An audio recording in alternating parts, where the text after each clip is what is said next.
Vamos dar início com uma oração. Pai, muito obrigado por mais esse dia de vida que o Senhor nos dá, muito obrigado pelo privilégio que nós temos como teu povo, de nos reunirmos para aprender mais a tua palavra, para separarmos um tempo durante a semana dos nossos afazeres, para nos debruçarmos na tua palavra e naquilo que o Senhor tem revelado a nós. Muito obrigado, Pai, por esse dia tão especial, por hoje estrearmos essa sala que o Senhor tem nos agraciado. O Senhor nos abençoa aqui com as finanças, o Senhor tem nos abençoado com o povo a servir.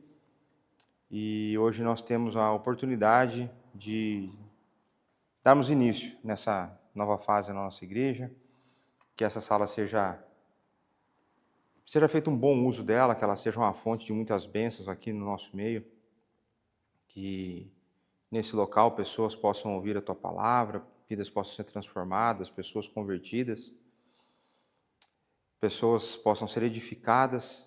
É o desejo do nosso coração, Pai. Continua a nos conduzir no restante das obras, nos abençoa nessa noite. Que teu Santo Espírito possa abrir o nosso coração para que possamos perceber mais a tua palavra, mais o Senhor e desse assunto tão importante que nós trataremos hoje. É o que nós te pedimos através do nosso Senhor e Salvador Jesus Cristo. Amém. Vamos lá, vamos ajudar aqui os nossos irmãos que ficaram um tempo fora.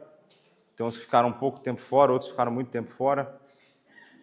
Vamos dar uma resgatada no assunto. O que nós vimos na semana passada? Terminamos o corpo. Pelo menos no final da aula lembra, terminamos o corpo. Terminamos o assunto. O assunto já lembrou que era o corpo. O que a gente tratou sobre o corpo?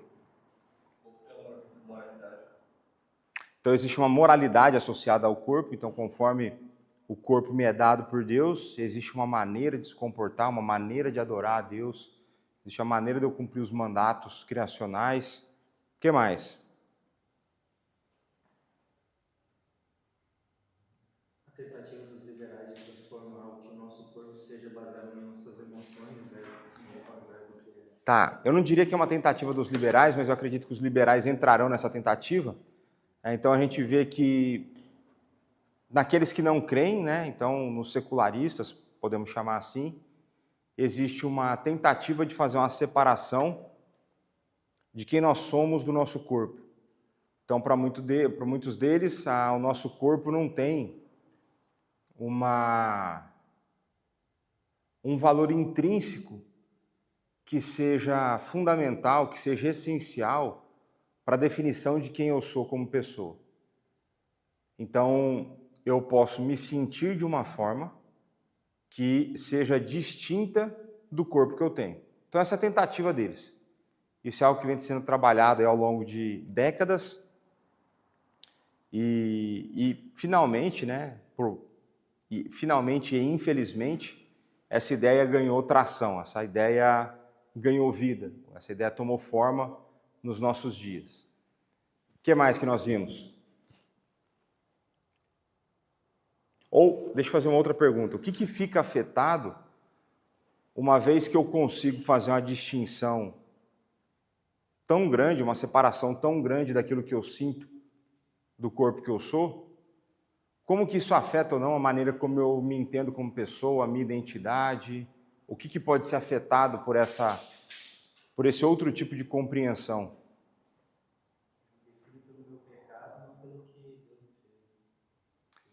Eu posso acabar me definindo pelo meu pecado, vai ser uma possibilidade de consequência, não por aquilo da maneira como Deus me fez, que é mais?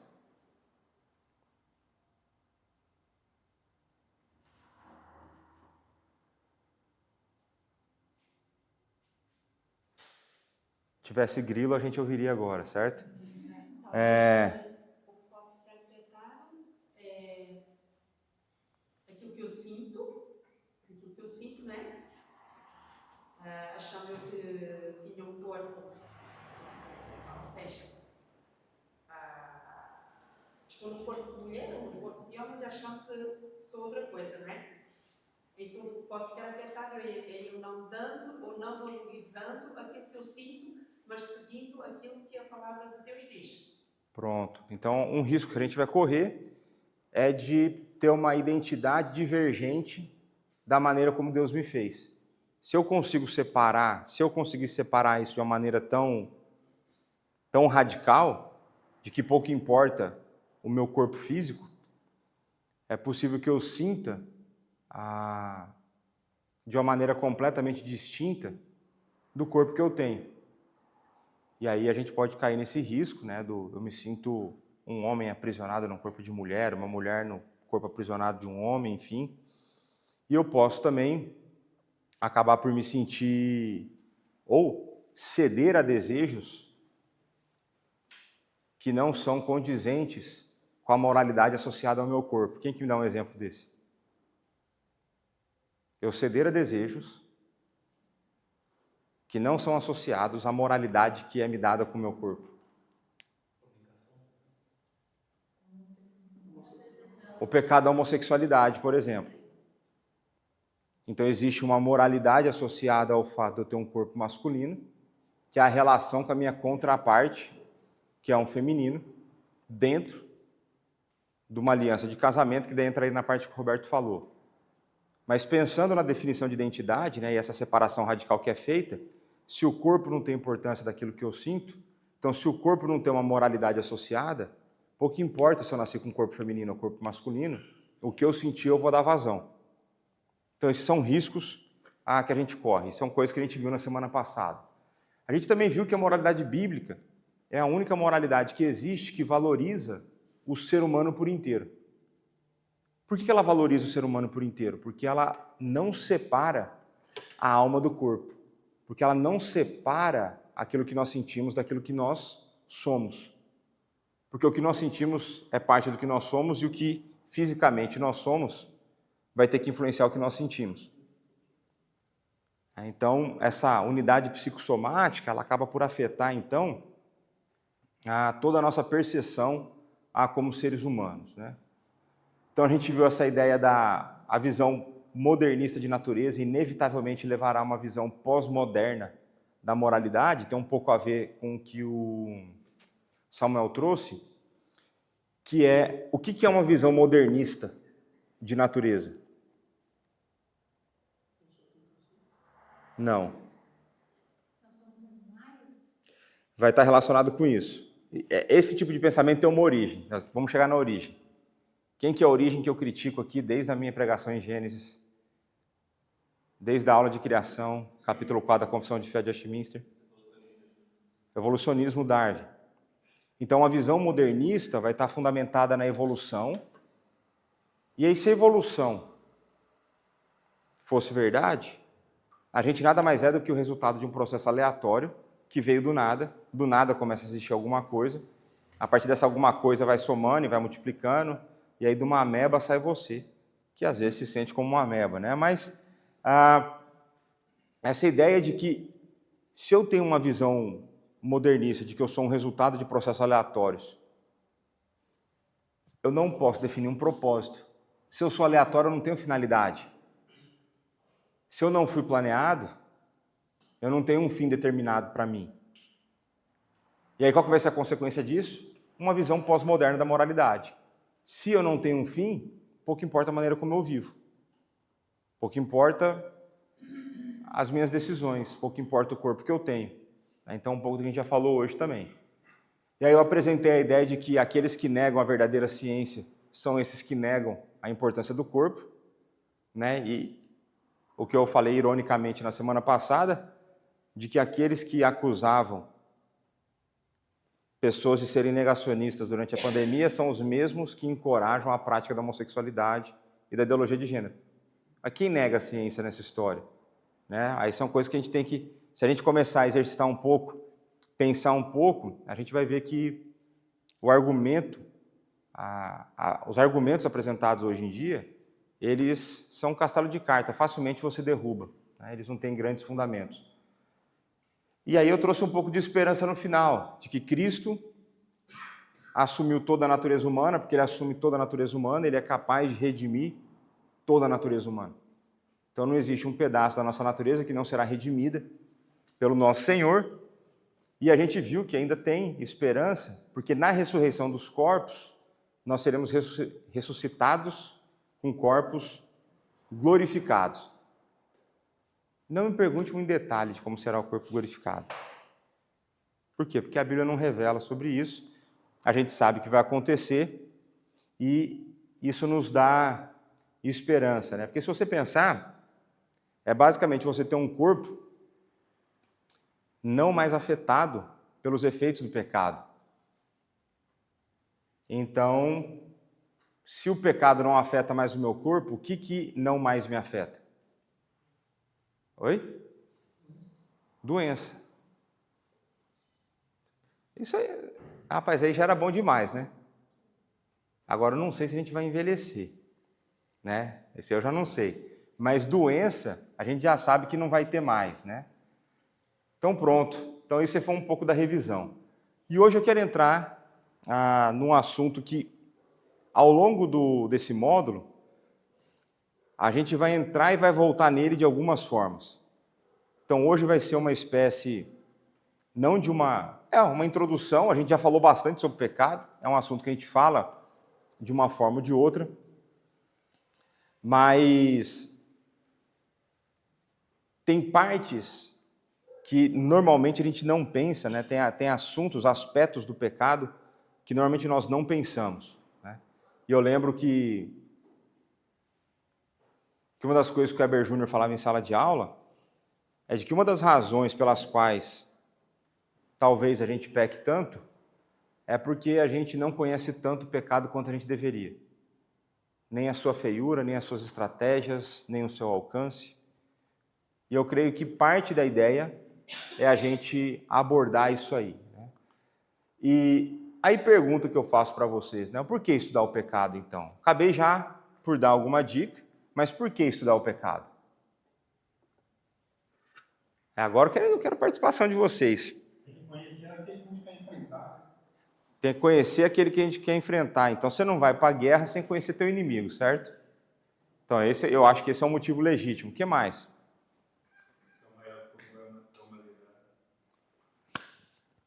É o maior problema da humanidade.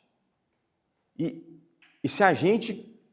Veja, isso aqui é muito importante para nós como cristãos, porque se a gente perceber isso, a gente não vai cair na falácia de algumas ideologias do nosso tempo. Se eu entendo, se eu percebo, se eu de fato absorvi essa ideia de que o maior problema do mundo é o pecado, ainda que, eu sempre falo isso, ainda que em alguns momentos eles identifiquem os problemas corretos, a gente nunca vai cair, ou a gente não deveria cair, nas conversas dos guerreiros de justiça social. Porque quando você pensa nos movimentos sociais da nossa época, ainda mais uma vez que eles identifiquem problemas reais, eles percebem, ou a grande luta deles no mundo é, de que o maior problema do homem ou é a sua opressão, ou é a sua pobreza, ou é o seu gênero, então a disparidade de poderes. Então, quando a gente pensa numa forma marxista de ver o mundo, nessa forma de oposição, de guerra de classe, enfim, o nome que você quiser dar, quando você começa a pensar nisso, grande parte da cabeça do povo hoje é de que os problemas do mundo acabariam se a gente não tivesse desigualdade social. Estou falando besteira aqui ou não? Então, se todo mundo fosse da mesma condição socioeconômica, na cabeça de muitos, ela teria resolvido um baita problema, o maior problema do mundo. Não. Definitivamente não. Porque você pode redistribuir o dinheiro que for, você pode fazer, o pecado vai continuar escravizando pessoas, e aqueles que não são mais escravos continuam afetados por ele. Nós somos afetados pelo pecado ainda. Ainda que a gente não tenha mais a escravidão, a gente sofre com a tentação, a gente sofre com o remanescente da corrupção. Então a gente não pode cair na falácia de o maior problema do mundo hoje é a opressão dos homens sobre as mulheres. Não. Apesar disso, em alguns contextos, ser um problema real. O maior problema é a desigualdade. Não é. O maior problema é o problema das cores. Não é. O maior problema do mundo é o pecado. E é por isso que a igreja pode até falhar ou não ter algumas iniciativas, por exemplo. Eu acho que ela não deveria falhar nisso, né? A gente aqui tenta fazer isso de ação social, mas ela não pode falhar no anúncio do evangelho. Porque distribuir alimento, cuidar do necessitado, é uma das nossas responsabilidades como indivíduos, como cristãos que nós somos. Mas essa responsabilidade pode ser feita pela igreja, mas vocês acham que essa necessidade pode ser atendida por outras formas? Existem outras instituições que podem auxiliar nisso? Tem. Agora, existe alguma outra instituição que possa pregar o evangelho? Não tem. Então, a função primordial da igreja é pregar o evangelho. O resto, a gente vai tentar fazer, mas quem não pode falhar é na pregação do evangelho. E aí, se eu vou pregar o evangelho, eu tenho que ter um bom conceito de pecado. Eu tenho que entender que espaço que ele ocupa no mundo. E se eu entendo que ele é o maior problema da humanidade, isso me dá insumo, não só para pregar, mas na maneira como eu vou viver e na maneira como eu vou auxiliar pessoas na luta contra ele, por exemplo. Enfim, o que mais que vocês acham que é importante, uma das razões para a gente estudar o pecado? A doutrina do pecado. Gravidade? É o maior problema do mundo, então ele é grave. O que mais? O pecado, a gente reconhece um pouco mais da natureza humana que foi afetada pelo pecado. Tá, então eu colocaria de uma outra forma. A gente vem estudando a antropologia, a gente viu a maneira como o homem foi criado, e a gente vai voltar, por exemplo, na ideia do que significa ser a imagem de Deus. A gente vai voltar nesse mérito, né? Mas a gente vai conseguir ver o modelo ideal, aquilo que foi criado, não afetado pela queda. A gente vai ver o quão absurdo é a afetação, e isso vai aumentar, inclusive, por exemplo, a nossa compaixão pelas pessoas. Porque se eu percebo o quão afetado pelo pecado eu sou, eu não posso desconsiderar que o meu irmão não tenha sido afetado do mesmo tanto que eu. Mas eu vou conseguir entender, perceber melhor de que, por conta do pecado, nós não somos o que nós somos criados para ser, e isso vai trazer diversas consequências para a nossa vida. O que mais?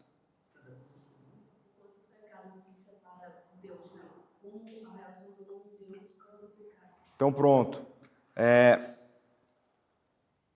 O pecado ele é tão desgraçado que ele trouxe, então, uma afetação, não só na nossa natureza, por assim dizer, mas ele traz afetação em quais esferas da criação? Todas. Então, não sei se vocês vão lembrar da pregação, né? Eu falei que o pecado trouxe a afetação, ele trouxe desarmonia para as 3 esferas de relacionamento. Nossa com Deus, nossa com o próximo e a nossa com a criação. Então a desarmonia entrou no mundo. Então a gente se torna, Romanos 3 vai falar que a gente se torna então avesso à ideia de Deus. Não tem um justo, não tem um sequer, não há quem busque a Deus, não há quem quer fazer o bem, não tem um sequer. Então me tornei avesso à pessoa de Deus. A gente vai ver que trouxe desarmonia nos relacionamentos. E aí a gente vê lá na ideia da submissão feminina, da maneira como Deus coloca, né? O seu desejo será para o seu marido, aquela ideia de que vai existir sempre a oposição, né? um anseio, muitas vezes, da mulher em querer não obedecer ao marido, não obedecer, né? Não submeter à ideia da liderança masculina. E a gente vê que na relação com a criação tem tanto a nossa resposta do mau uso da criação, do mau domínio, como tem também a resposta da criação contra nós, porque agora Cardos e Abrolhos. Então o trabalho que era para ser de um jeito agora ficou mais complicado. Os animais que antes não tinham medo, agora têm medo. Tudo isso entrou por conta do pecado, né? Então, o primeiro ponto importante é porque é um tema bíblico, né? A gente está num curso de teologia, se é um tema bíblico, é importante que a gente estude, né? Estudar o pecado vai nos auxiliar a perceber a realidade na qual nós estamos inseridos. E aqui, eu creio que eventos como o da semana passada, né, o assassinato do Kirk, mostra para nós uma realidade que normalmente a gente tenta não ver. Porque ele foi um assassinato. Por exemplo, quantas vezes quando você pensou na guerra da Rússia contra a Ucrânia, você viu imagens reais ou você pensou no sofrimento real do povo lá? Porque muitas vezes a nossa preocupação com a guerra foi porque o gás subiu. E aí o aquecimento no apartamento ficou caro, no inverno eu vou ter que passar mais frio. Talvez, às vezes, a sua preocupação na guerra toda foi essa. Às vezes a tua preocupação foi que você tem um país governado por um ditador que está a avançar por territórios. Só que você não pensou nas vidas, você não pensou o quanto de pecado está a ser cometido. Na igreja que eu era parte, foi feita uma oferta para uma igreja, para uns pastores que estavam lá na Ucrânia, e esse pastor constantemente mandava vídeos reais que não vão para a mídia. Então não vai passar no jornal. E, aí o Jamie, pastor lá, compartilhou comigo. Olha aqui. Aí você vê o vídeo de um hospital pediátrico sendo bombardeado pela Rússia, isso aí não passa na TV. Uma hora que você vê isso, você fala, como que pode existir um negócio desse? Como que pode existir gente tão má? Então, quando a gente começa a estudar o pecado, se a gente for levar ele a fundo, se a gente for olhar para o tempo que a gente vive, e se a gente for começar a tentar olhar realidades que não são as realidades próximas à nossa, eu falo para a Dani muitas vezes, a gente vive numa bolha, a gente vive num substrato, num pedaço pequeno do mundo. Então, se você for pensar nos nossos irmãos na Nigéria, que estão a sofrer perseguição do Estado Islâmico, com frequência eles têm sido torturados e assassinados. Assim, como que pode, por conta de divergência de crença, de religião, eu decapitar uma pessoa? Eu pegar e estuprar a mulher do cara na frente dele só para ver se ele nega a fé? Como que pode um negócio desse? O nome disso é o pecado. Essa é a profundidade do pecado. É isso que fez Caim matar Abel. É isso que fez tantas coisas horrendas, né? Tem uma passagem que me incomodava absurdo, né? Como diria aqui, me incomodava imenso, uma passagem de Juízes, que era do... Oi? Que daí o camarada chega, dá a mulher dele para o povo estuprar, ela é estuprada a noite inteira, a tal ponto que ela morre. No dia seguinte, ele só corta os pedaços e manda um pedaço para cada tribo de Israel. Você fala assim, cara, que isso? Que isso? Aí você pega no Ló, né? É outra que me incomodava, assim, você fala assim, como que pode, né? Aí chega lá os anjos, Ló vai lá, recebe e tal, não, vem aqui, tem um pastel de nata, vamos comer aqui e tal. De repente chegam os vizinhos querendo estuprar os anjos. Eles não sabiam que era anjo. Aí Ló fala assim, faz uma coisa. Mexe com os visita não, são visita minha. Pega minha filha. Você está louco? Eu olho essa passagem, como que pode? Então você começa a olhar para o mundo, você começa a olhar, se a gente virar os nossos olhos para o Brasil, por exemplo, acho que foi essa madrugada ou anteontem, não sei, um delegado da polícia, que foi o maior combatente da maior organização criminosa do Brasil, que já entrou cá em Portugal, o PCC. O cara combateu o PCC durante anos, não sei se deu décadas. Ele foi executado, tem tudo gravado. Pegaram lá, o cara fugindo de carro, ele entrou num semáforo vermelho, caiu no meio de 2 ônibus, os caras parecem cena de filme. Os caras descem parando o trânsito, cercando, vai lá e... Teve um assalto do banco lá na minha cidade, né? Se lascaram, porque na minha cidade acho que nenhum banco tem dinheiro. Mas quando eu via, eu estava nos Estados Unidos, quando eu via as cenas, os caras conseguiram isolar a minha cidade, fechar as entradas das rodovias com um drone, Porsche Cayenne blindado, com arma. Os caras tacaram pessoas no capô de escudo humano para a polícia não... Deixaram minha cidade minada de bombas no centro da cidade.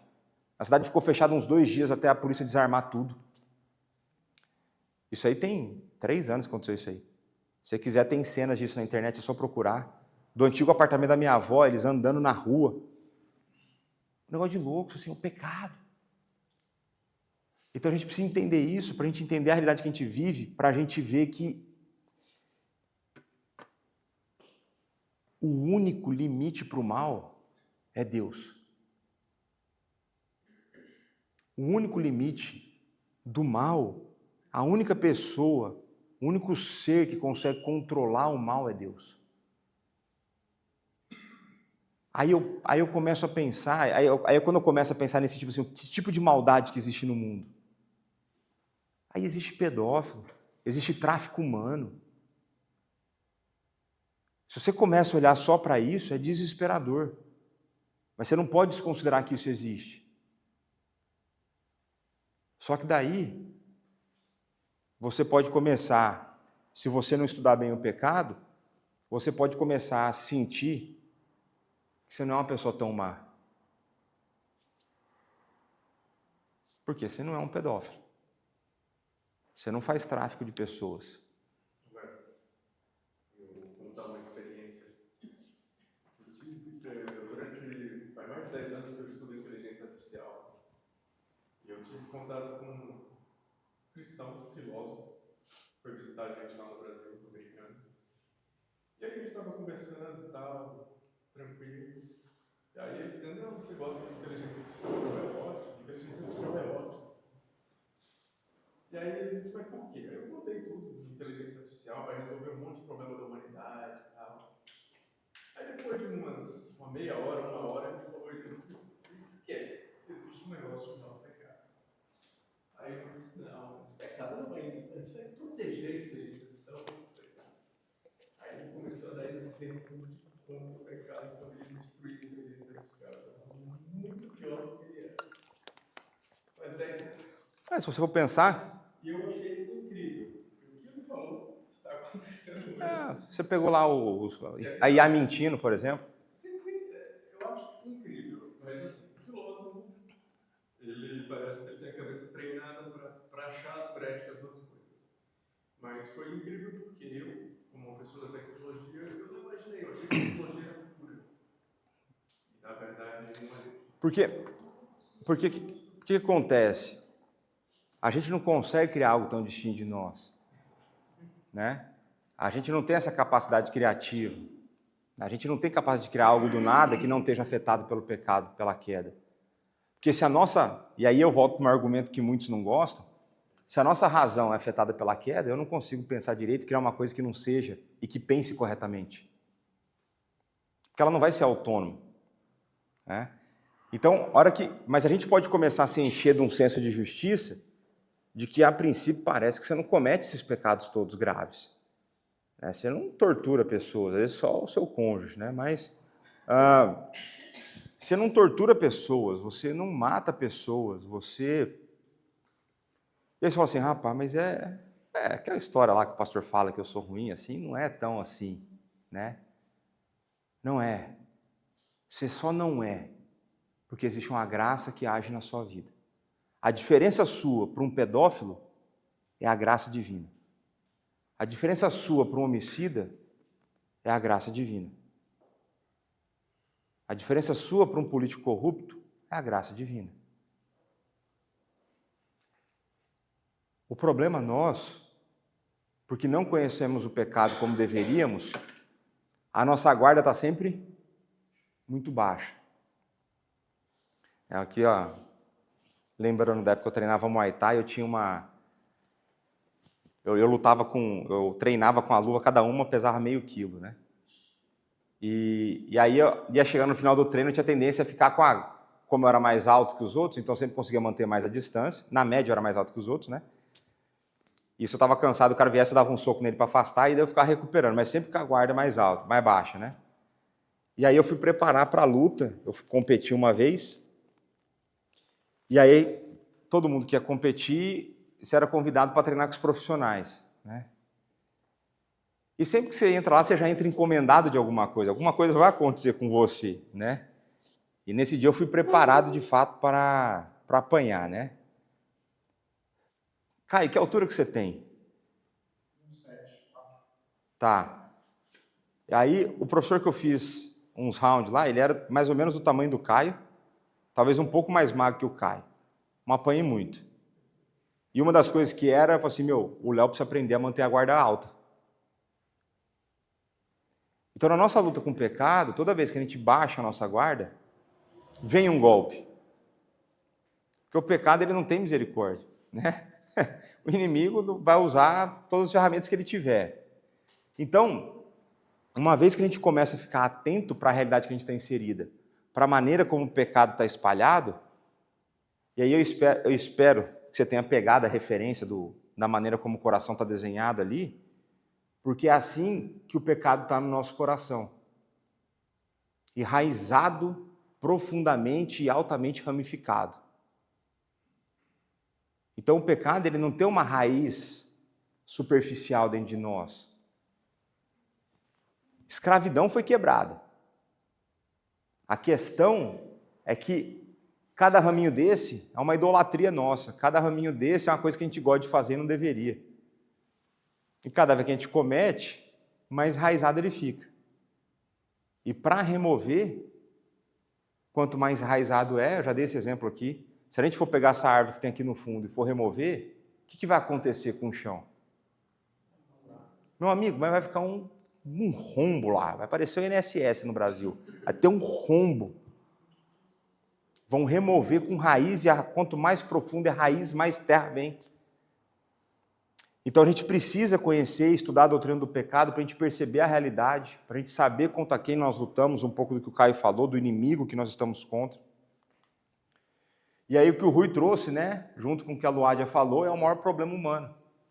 Pois foi ele que gera então a ruptura no nosso relacionamento com Deus, no nosso relacionamento com o próximo, no nosso relacionamento com a criação.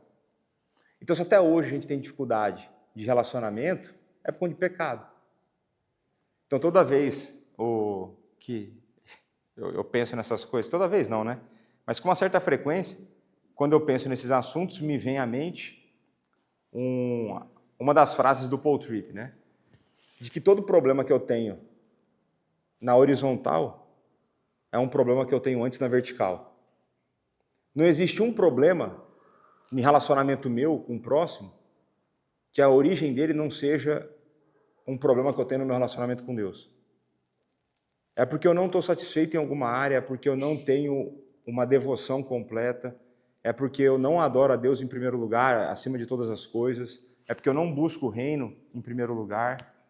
Toda vez que eu tenho um problema com alguém, e aí você pode analisar qual foi, vou falar para os casados aqui, qual foi o último desentendimento que você teve com o seu cônjuge, que a razão do desentendimento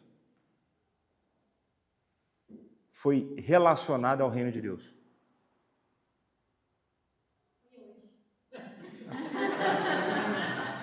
Que ele não queria ver que estava cansado e você queria. Não precisa expor, não. Mas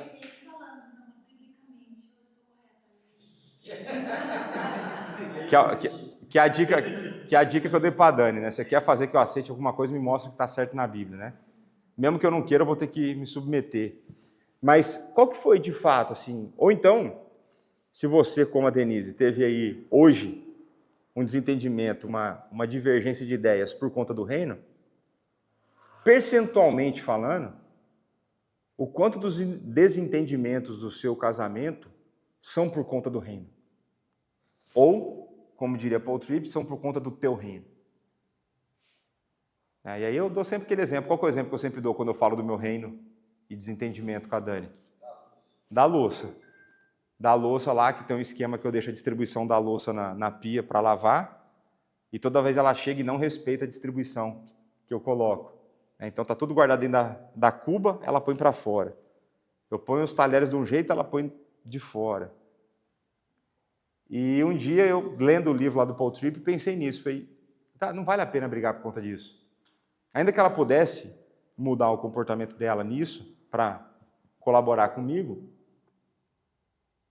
o reino não está sendo impactado por conta disso. Isso é uma coisa que eu gosto. É porque eu estou querendo do meu jeito. E muitas vezes na vida é isso que a gente briga. Porque a gente quer as nossas coisas do nosso jeito. E o reino. Então, o pecado ele afeta a nossa relação com Deus, a nossa relação com o próximo, a nossa relação com a criação.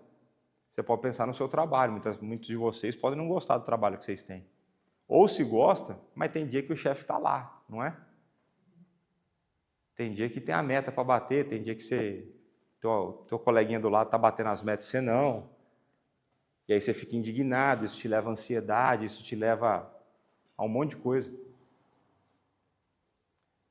Então é importante a gente dar o pecado, e essas são só algumas razões, a gente poderia continuar divagando mais aqui.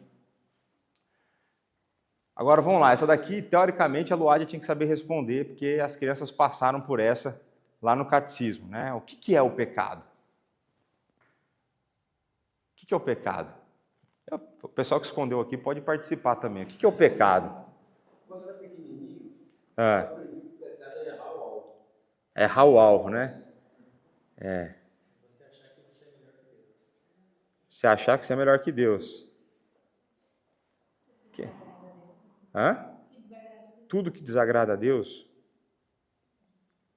O que mais aí? Oi? Aquilo que nos separa de Deus. As transgressões da lei de Deus. Aí já falou mais perto da linguagem do catecismo, né? Então lá, o Catecismo Maior de Westminster, né? Ó. Pecado é qualquer falta de conformidade com a lei de Deus ou a transgressão de qualquer lei por ele dada como regra. A criatura racional. Isso aqui é uma definição. Não significa que é a única. Eu gosto de pensar, porque quando o negócio é feio, ele tem que ser vendido como feio. Você não pode embelezar o negócio. Então, eu não gosto da definição, e essa definição também eu ouvi, né? O pecado é errar o alvo, porque o pecado, ele é um mal moral. Ele é uma ofensa a Deus.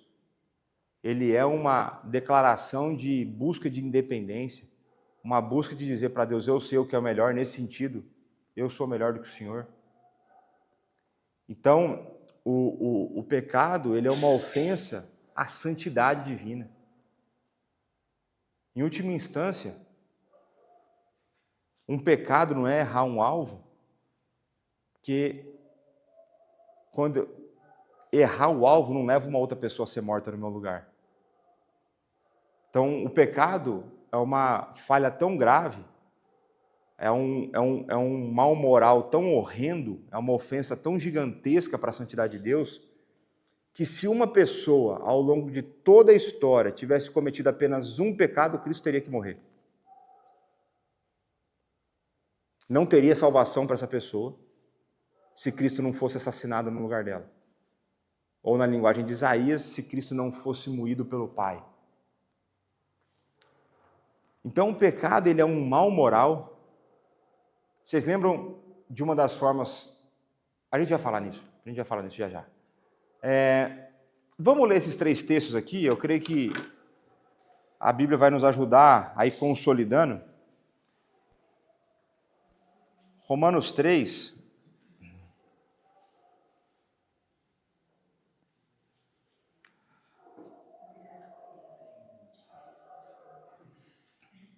Romanos 3, 23.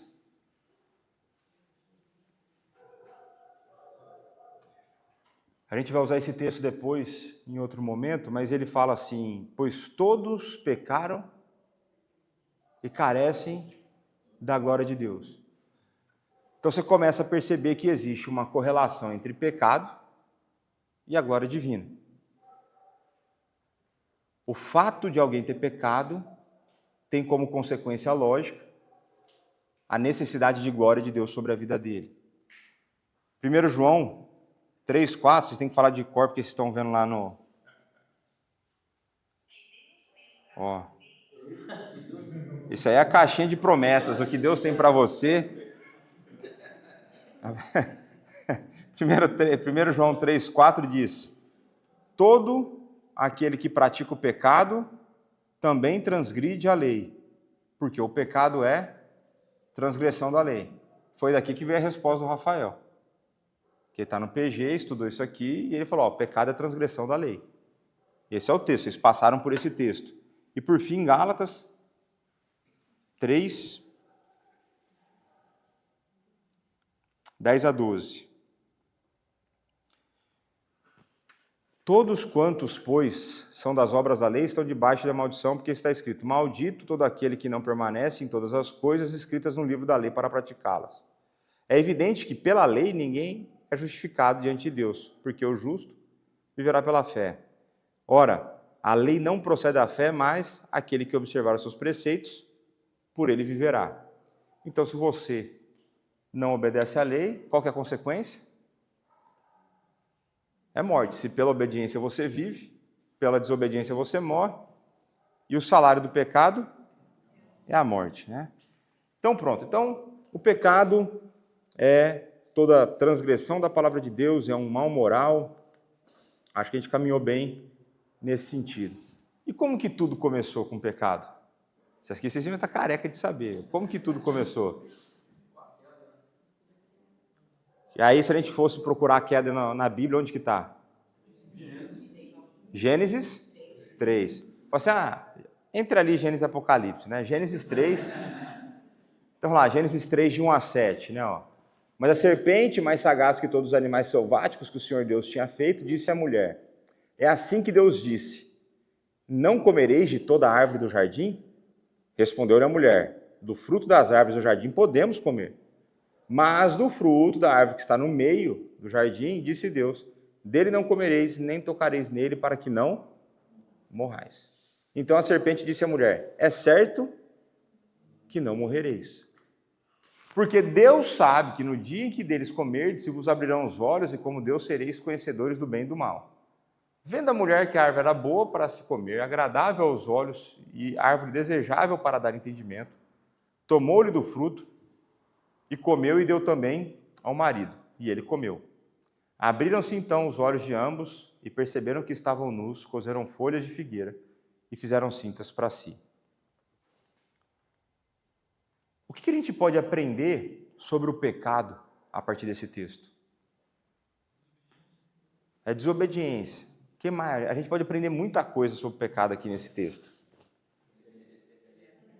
Ele é vendido como uma coisa boa, mas na verdade é realmente o contrário, é meia verdade, né? Então, ele é vendido, o pecado é vendido como uma coisa boa, uma coisa prazerosa, né?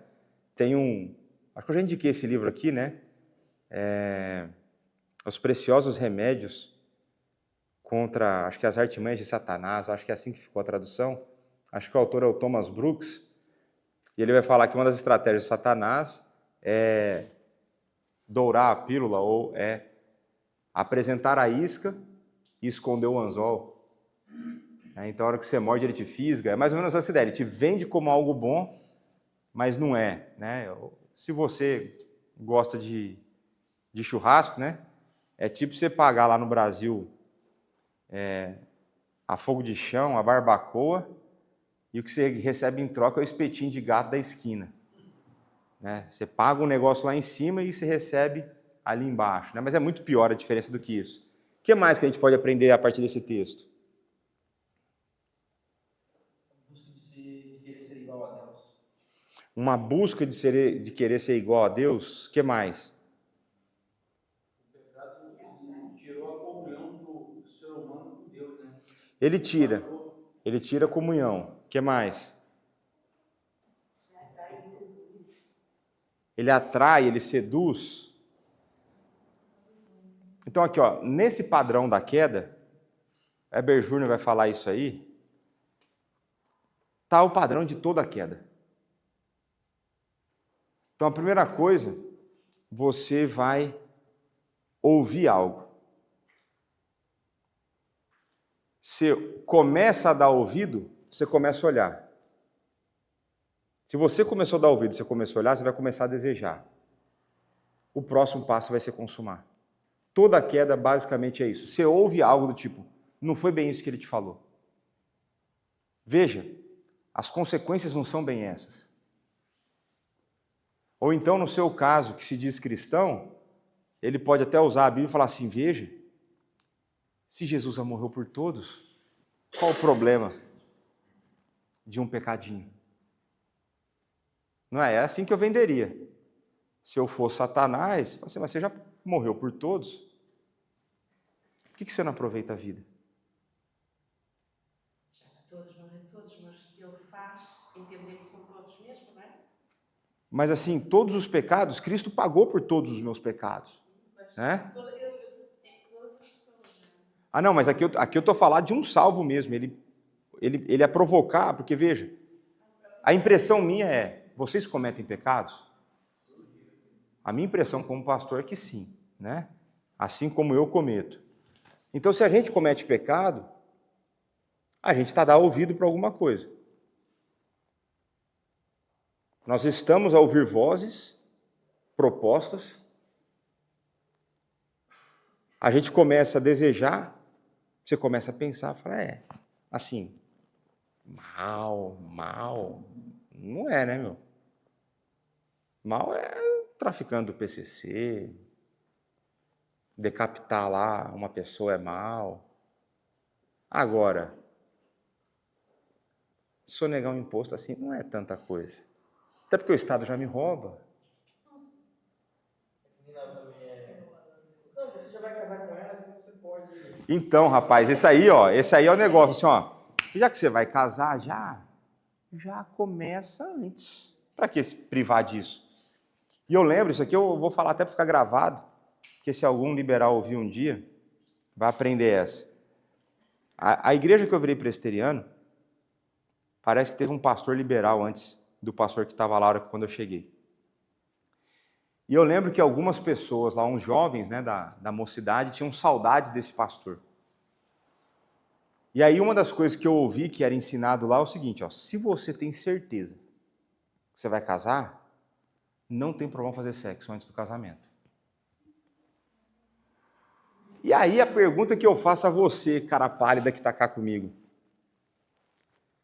como que você vai ter certeza que você vai casar com alguma pessoa antes do sim? Quem garante que a sua vida será preservada e a da pessoa também até o dia? Hã? Então, você não tem como dar certeza que você vai casar com a pessoa até a hora que você fala sim. Você pode amarelar na hora, pode acontecer. Você pode. Você chega lá, tem uma crise e fala assim, não é para mim. Mas você não tem como garantir antes do sim.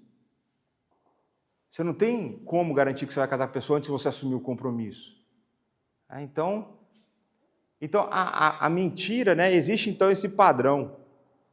E por isso que é importante a gente pensar no nosso dia a dia, no padrão de Filipenses 4:8. Tudo que é bom, tudo que é agradável. Porque quanto mais você enche o seu pensar com coisas boas, menos você vai pensar em besteira. Não parece ser um padrão normal isso aí? Oi? É porque daí você começa, por exemplo, você começa a ficar muito tempo no Instagram. Alguma coisa vai estar enchendo a sua cabeça.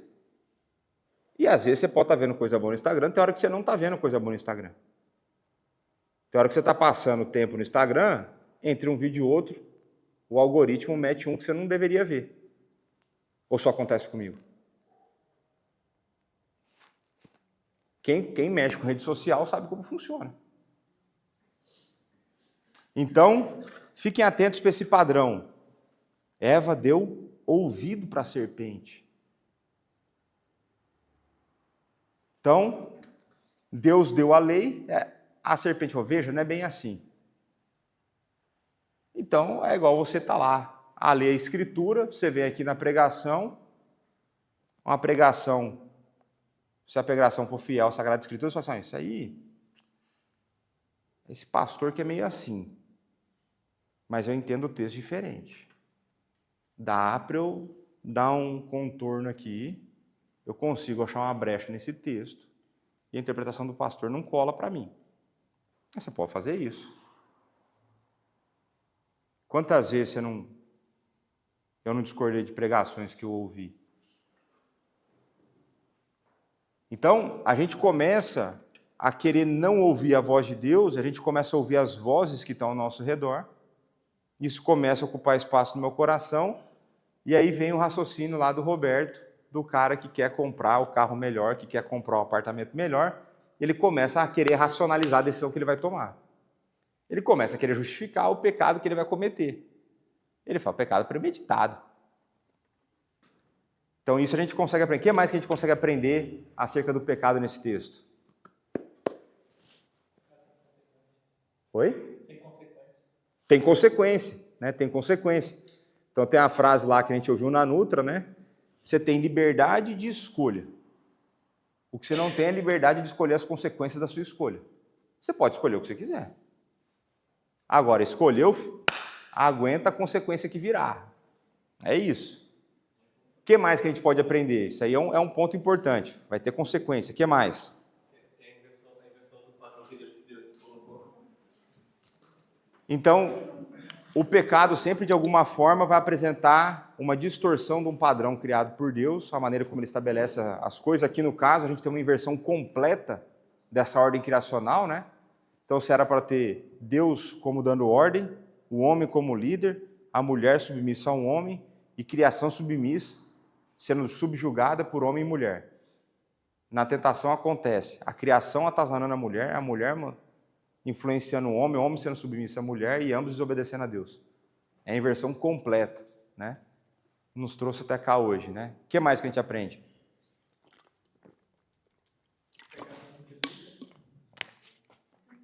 O pecado se multiplica? Eu acredito que com o texto para frente dá para a gente ver isso, mas nesse texto não, mas na sequência vai ser isso aí. Capítulo seguinte já tem o fraticídio, né? Você já tem o irmão matando o outro. O que mais que a gente aprende com esse texto? Tem um negócio que é muito importante, que está aí. Adão, nosso representante federal, depois isso vai ter consequências, mas não é isso que eu estou querendo. Então, um negócio que eu pensei hoje, que eu não me lembro de ter pensado antes, nesse texto em específico, né? A influência da mulher sobre o homem.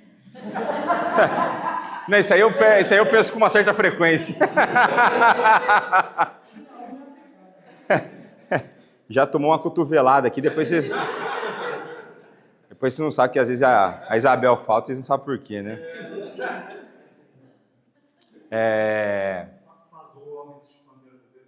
Faz o homem se esconder de Deus?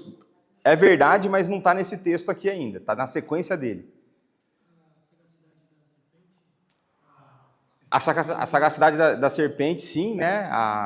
Então a gente pode imaginar, a gente pode esperar ataques diversos e sábios, mas um negócio que me chamou a atenção no texto é que quantos de vocês já ouviram a justificativa do pecado vir por conta da circunstância que a pessoa vive na vida? Eu só estava ansioso porque a situação está difícil. Eu roubei porque eu estava passando fome. Ou eu só fiz isso porque eu estava naquele ambiente.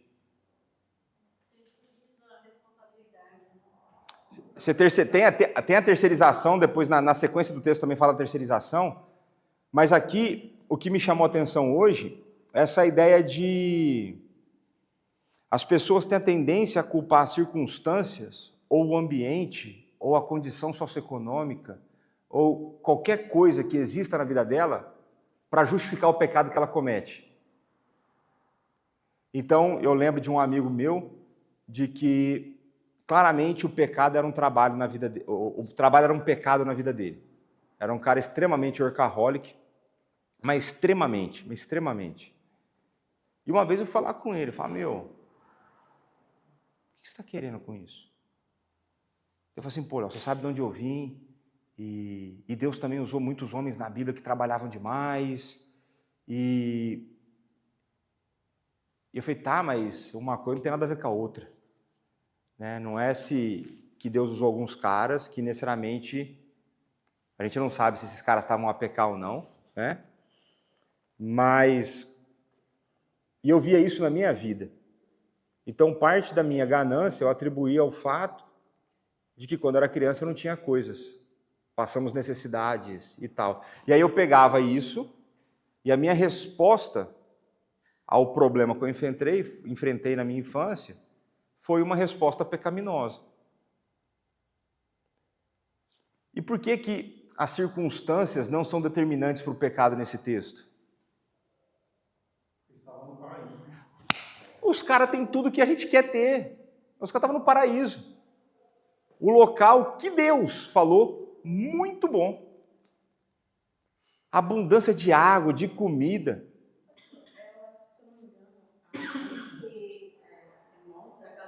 Nancy DeMoss, tá? Do design. É dela também. Mas no livro Meninos que...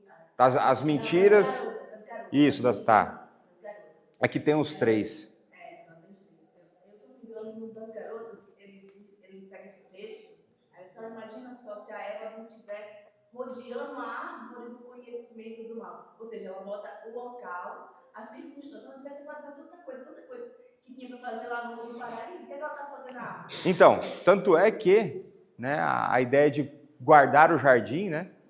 Na pregação até falei, ó, se a ideia fosse guardar o jardim, parece que o homem já falha porque a serpente não devia estar lá.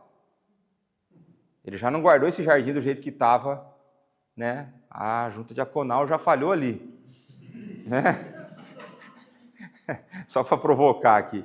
Mas veja que circunstancialmente, em termos de ambiente, nada tinha de errado para que o homem quisesse pecar. Para justificar o pecado não tinha. Então aquela história de que dos grandes sábios da história que o homem é fruto do meio, não. Porque o meio era perfeito. Se o meio era perfeito, qual deveria ser o fruto? Perfeição. Isso que a Laila falou leva também aquela questão, né, da gente querer muitas vezes conhecer o limite do pecado para andar lá perto dele e não se afastar. Que é o que eu sempre falo de jovens com relacionamento de namoro, né? Pastor, onde que é o limite? Para quê? Para você andar longe? Não, para andar em cima aqui da linha, ó. Entendeu? Aí o cara vai perguntando o limite. Por quê? Porque ele quer saber até onde a mão pode ir. Ele quer saber, mas o que é abrasar? É 5 segundos ou é 10 minutos? Veja, vocês já foram jovem, ué. Né? Então você começa...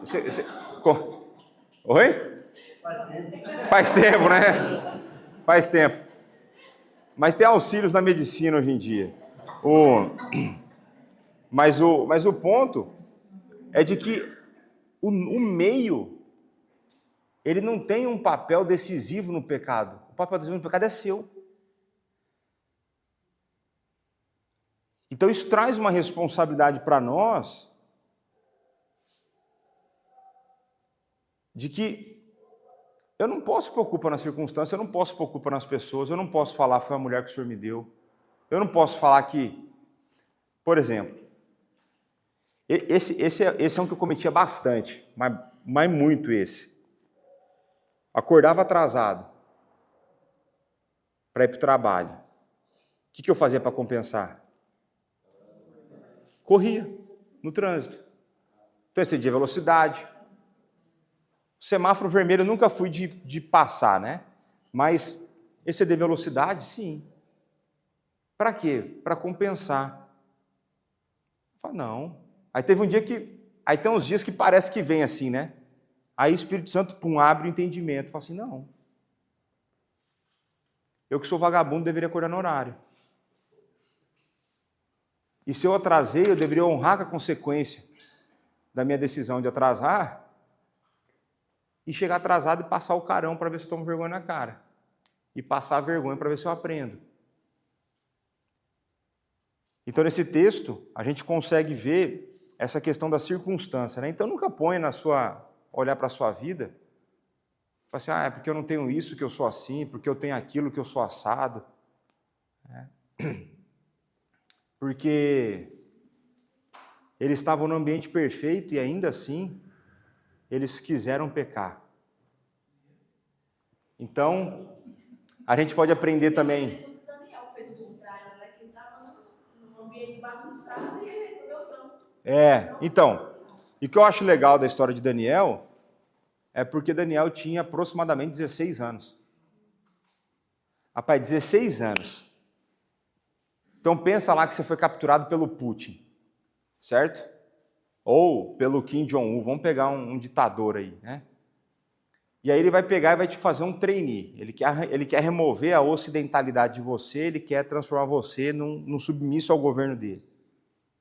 E era isso que estava acontecendo com Daniel. Por isso que eles recebem nomes diferentes, eles recebem nome dos deuses babilônicos.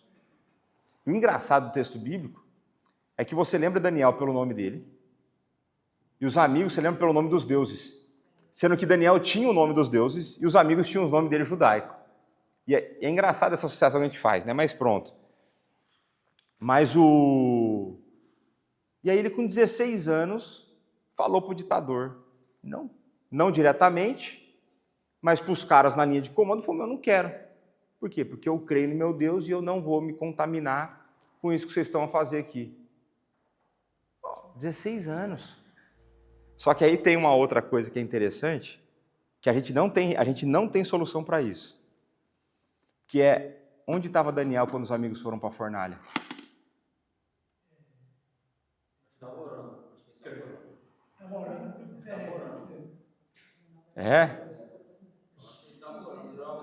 Não tinha, veja, todo mundo tinha que estar lá para se prostrar. Ele não é Jesus, ele tem pecado. Né? Então, é só estar falando que é um negócio que a gente não tem solução. Né? O Arival falava isso para mim, falava assim, Léo, com personagem bíblico, a gente corre de dois riscos. Ou a gente corre o risco de endeusar demais o figura. Então você pega Paulo, você pega Daniel, você pega José, você tem a tendência a idolatrar os caras. E tem a outra, você tem a tendência a demonizar. Então você pega Pedro. O exemplo mais fácil de demonizar é Pedro, porque ele negou 3 vezes. Né? Não, ele era um cara tranquilo, Pedro. Mas, se você for olhar para José era um baita cara arrogante. Ficava fazendo firula com os irmãos lá, que ele tinha roupa chique, os irmãos não. Entendeu? Ele tinha Lacoste, os irmãos tinham Primark lá, sabe? Assim, sabe? Tipo assim, era mais ou menos isso que ele fazia. Foi ali na Hugo Boss, eu tenho Prada, tal, vocês têm Primark, velho. O pai gosta de mim, vocês mais ou menos. Vocês é para ir para o trabalho, entendeu? Então você começa a olhar para os personagens bíblicos, eles têm falhas. Paulo brigou com João Marcos, brigou com Barnabé. Eles não eram... Sem pecado só tem um sem pecado, né? Mas pronto, nem sei porque... a gente entrou no desvio por conta disso, né? João Batista? Eu não me recordo, mas eu sei que ele pecava. Mas eu não recordo assim, de nenhuma cena dele que... Talvez por isso que também seja falado, né? O maior dos nascidos de mulher, né? Mas pronto, então o pecado é uma busca por autonomia, essa ideia de se opor a Deus, se opor àquilo que Deus estabelece, achar que você é melhor do que Deus. O pecado não é circunstancial, essa ideia de que não depende do meio, das circunstâncias. Agora, quais são as implicações disso? Dessa busca por autonomia E pelo pecado não ser circunstancial, quais são as implicações disso que vocês acham? Diga. Eu queria voltar um pouco só do Jardim do Éden. Vamos voltar lá, vamos lá. Vamos lá para a criação, vamos lá. Uma vez eu fui indagar, também para uma pergunta que eu sou lá no Brasil, de escola dominical. Se Deus fez tudo bom no Jardim do Éden, né? Se tudo no paraíso era bom, e se Adão tinha livre-arbítrio, por que ele não escolheu obedecer a Deus? Escolheu ao contrário, o pecado, né? Já que ele tinha livre-arbítrio para escolher. Quando eu conversei com o pastor, com o meu pastor lá, que era escola dominical, ele disse para mim que todos nós somos sempre inclinados para Deus, nós sempre escolhemos a Deus. Eu digo, e por que Adão pecou no Jardim do Éden? Ele não me deu uma resposta plausível. Eu fiquei também sem essa resposta para dar para a pessoa que me perguntou. Porque eu acredito que essa resposta não existe no nosso tempo. Não é difícil, não existe. Por quê? Porque não está revelado. Porque é um negócio que a gente não consegue. Pensa o seguinte. Adão, ele não era tentado, ele não tinha inclinação para o mal, ele não era tentado internamente. Aquelas ideias que eu fiz, aquelas raciocínios que eu coloquei para vocês aqui.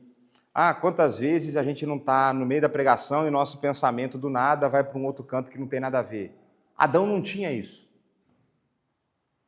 Adão não tinha a razão afetada pelo pecado, o coração de Adão não era afetado pelo pecado. Por isso que eu não entendo até hoje porque o desgramado fez isso. E a sorte dele, qual que é a sorte dele? A sorte dele é que quando chegar no céu não vai ter pecado e nós vamos estar glorificados. Porque senão ele ia ter que tomar tanta explicação, ele ia ser linchado se o pecado não fosse removido, né, por completo da cena, né? Mas a gente não consegue explicar o porquê que ele fez.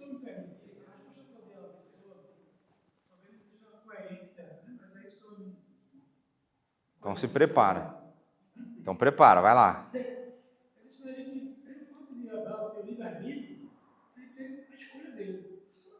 Fazer o bem e fazer o mal. Ele resolveu fazer o mal. Porque ele livre-arbítrio para isso. Eu falei para o rapaz, não sei se está correto. A gente vai chegar... Não, e é verdade, ele tinha livre-arbítrio. Né? A gente vai chegar nessa parte aqui. A gente vai entrar nesse assunto. E é importante esse tipo de pergunta, porque a gente vai ver que essa é uma pergunta que os teólogos lutam com ela tem mais de século. Mas são séculos e séculos e séculos tentando descobrir, não descobrir, mas como que pode? O porquê disso? Né? Mas vamos voltar aqui para o negócio.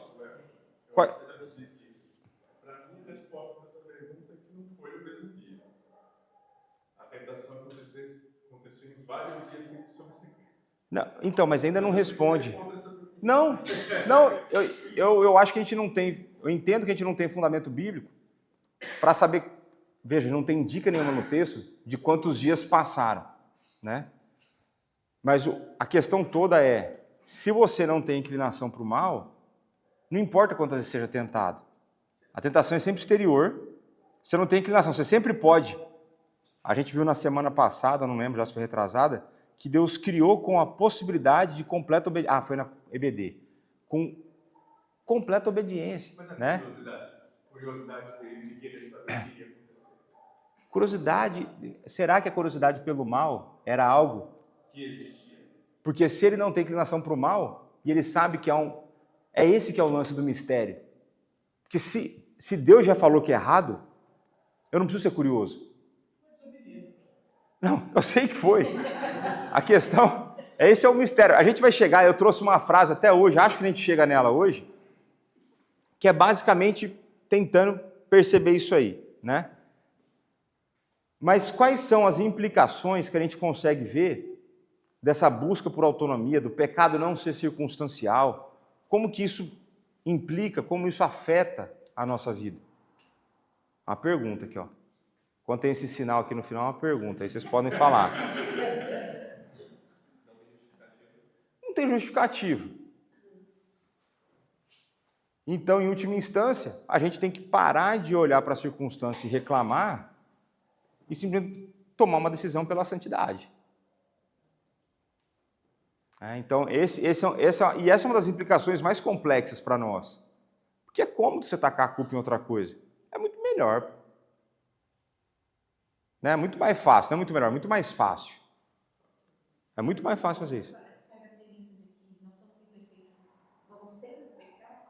Não é uma justificativa? Isso é uma justificativa.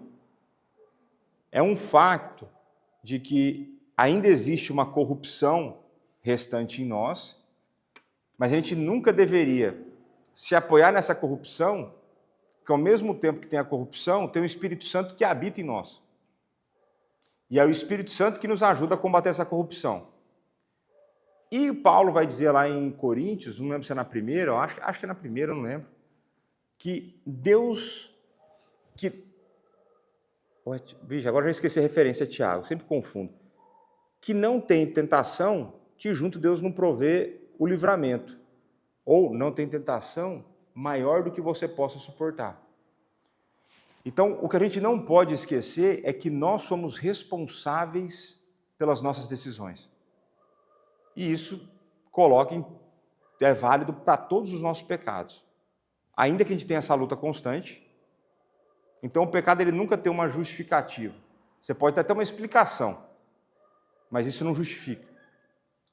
Então, a gente tem que lembrar sempre que vier, de que a gente tem um auxílio sempre presente. O Espírito Santo habita em nós. Então, eu creio que a gente pensar que o pecado é uma busca por autonomia, então a gente tem que começar a treinar o nosso coração para ser dependente. Aí, isso é fácil treinar a dependência? Não é fácil. Agora, se é difícil, como que a gente tem que treinar para conseguir? Com intensidade, com frequência. É o tempo todo a se esforçar, para que um dia a gente consiga não buscar autonomia, mas ser, então, dependente de Deus, né? Então, olha agora esse verso aí, Romanos 5,12. Portanto, assim como por um só homem entrou o pecado no mundo, e pelo pecado a morte, assim também a morte passou. Por quê? Quem está livre do pecado? Dos nascidos de mulher, só Jesus. Mas aqui a gente vai pensar sempre, né? A gente vai chegar nessa parte, como o pecado é transmitido de geração para geração. A gente vai pensar nisso aí depois, mais para frente, né? Mas aqui traz um problema para nós, e ele traz um auxílio, porque em Gênesis 3, Moisés não usa a palavra pecado. Certo? Está a palavra pecado lá em Gênesis 3? Não. Agora, toda vez que você lê, você fala, o que você fala? Adão pecou. Mas a palavra não está lá. Esse é um dos exemplos do que a gente vai chamar de a falácia do conceito palavra. Então, às vezes, você vai ouvir, por exemplo, principalmente de islâmico, que a palavra trindade não está na Bíblia. Então, não existe. Aí o nome disso é a falácia conceito palavra. Não é porque a palavra não existe que o conceito não esteja presente. Porque senão missões também não estaria na Bíblia. Porque você não tem missões, a palavra missões na Bíblia. Isso que Paulo faz aqui para nós, ele nos ajuda, primeiro que ele é inspirado pelo Espírito Santo, e ele confirma a afirmação que a gente fala de que em Gênesis 3 houve pecado. Por quê? Por um só homem entrou? De quem que ele está a falar? De Adão. Se você pegar a sequência do texto, é todo Adão e Jesus o contraste ali. Primeiro e segundo Adão. Primeiro e último Adão. Então a gente tem o conceito definido claramente em Gênesis 3, e aqui Paulo, em Romanos, mostra para nós, aplica a palavra pecado para aquilo que aconteceu no Éden. Então, depois da gente ver onde tudo começou, nós vamos para o problema do pecado. Agora vamos para outro momento de interações, de perguntas, de uma pergunta que eu quero resposta de vocês. Hoje eu vim com cola. Cola de quem? Deixa eu ver se eu vou falar se a cola é boa ou não. Não, depois você vê. Que daí, se for, você não der, eu faço nem cola. Ele lê 19 palavras que significam que são traduzidas como pecado. Tá? Na Bíblia. Considerando Antigo e Novo. Palavras diferentes, tá? Considerando Antigo e Novo. Sim, Antigo e Novo. Tá. Eu não tenho um número exato, mas são algumas. E aí é aquela coisa, né? Tipo, a gente traduz tudo como pecado, é tudo como se fosse a mesma coisa, mas na verdade são 19 tipos ou coisas diferentes, vamos dizer assim. Não necessariamente, mas vai. Não, essa é a minha questão, porque você disse que o Então, conceito está lá. Né? então não necessariamente. O conceito, assim, é a união desses 19. Não necessariamente, porque usou palavra diferente quer significar coisa diferente. Tá? Então, por exemplo, sempre pego esse, não sei porquê, mas gordo e obeso são duas palavras diferentes? Falam do quê? Da mesma coisa. Do excesso de peso numa pessoa, por exemplo. Então, nem sempre porque tem palavras distintas, você está a falar de conceitos distintos. Por exemplo, alma e espírito.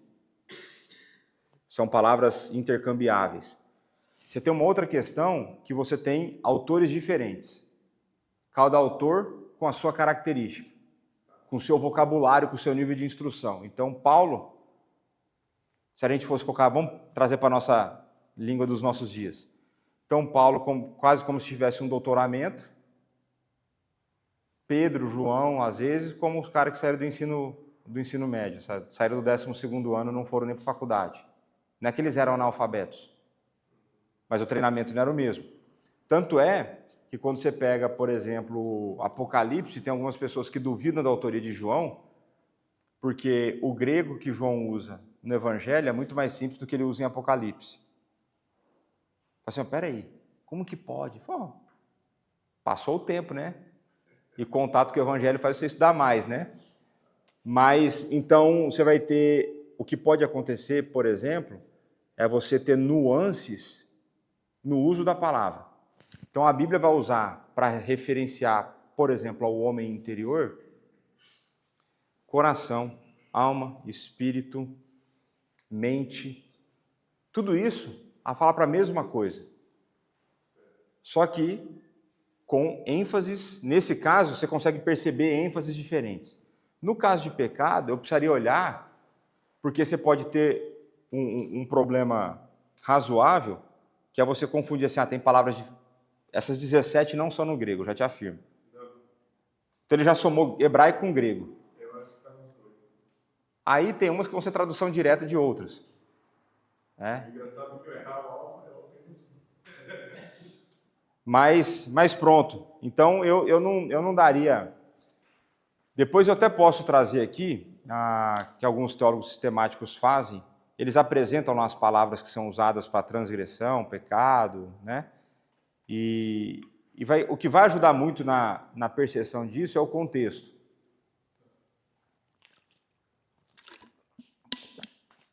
Um exemplo para mim, que é mais difícil do que esse, num certo sentido, tem uma palavra para o hebraico, é uma língua primitiva. Então, você pensar que a língua é de 4.000 anos, 5.000 anos, 6.000 anos, né? Aí, a hora que você pensa nisso, o Antigo Testamento, com 800 palavras mais ou menos, você consegue perceber 95% do texto. No grego, para você saber um pouco lá mais, você tem que ter na cabeça umas 3.000 palavras. Então, isso significa que no hebraico, você vai ter palavras que elas vão ter mais significados e menos palavras específicas. Aí tem uma palavra usada em Isaías, se eu não me engano é Isaías 7, que é quando o profeta fala assim para Acais, pede um sinal para Deus.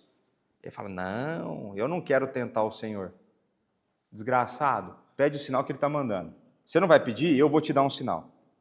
Aí é o cara que vai desobedecer a Deus na sequência, é o falso piedoso, né? Não quero tentar a Deus. Aí depois ele vai e faz um pacto com o rei vizinho que Deus falou para não fazer, né? Mas ele fala assim, a virgem conceberá. E o menino vai comer isso, aquilo, outro, tal.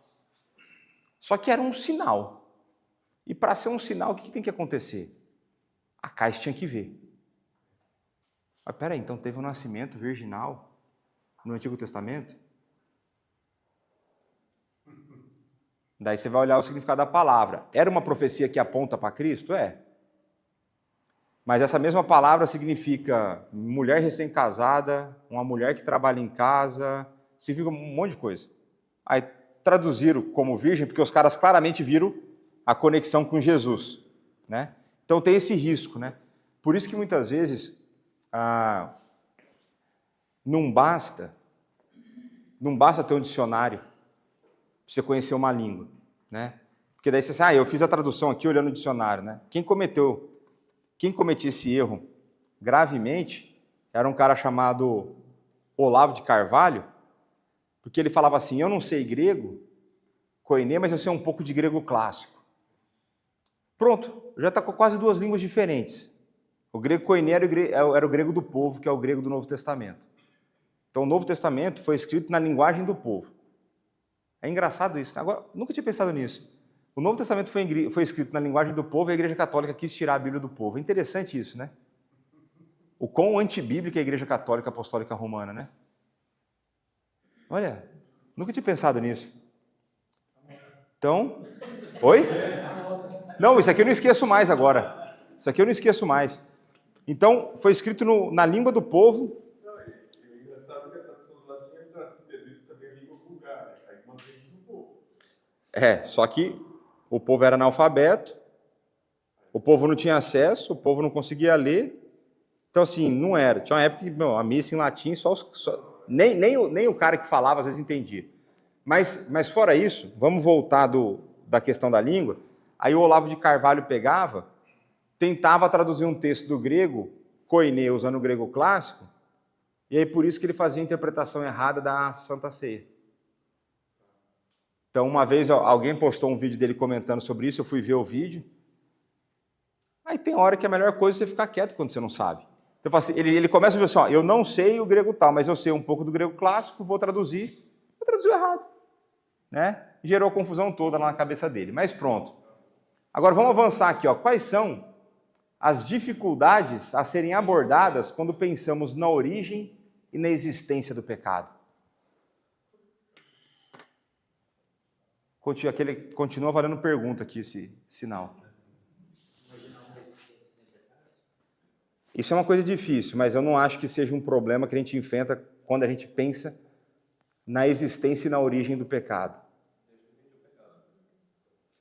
Essa é uma possibilidade. Deus permitiu o pecado. O que mais?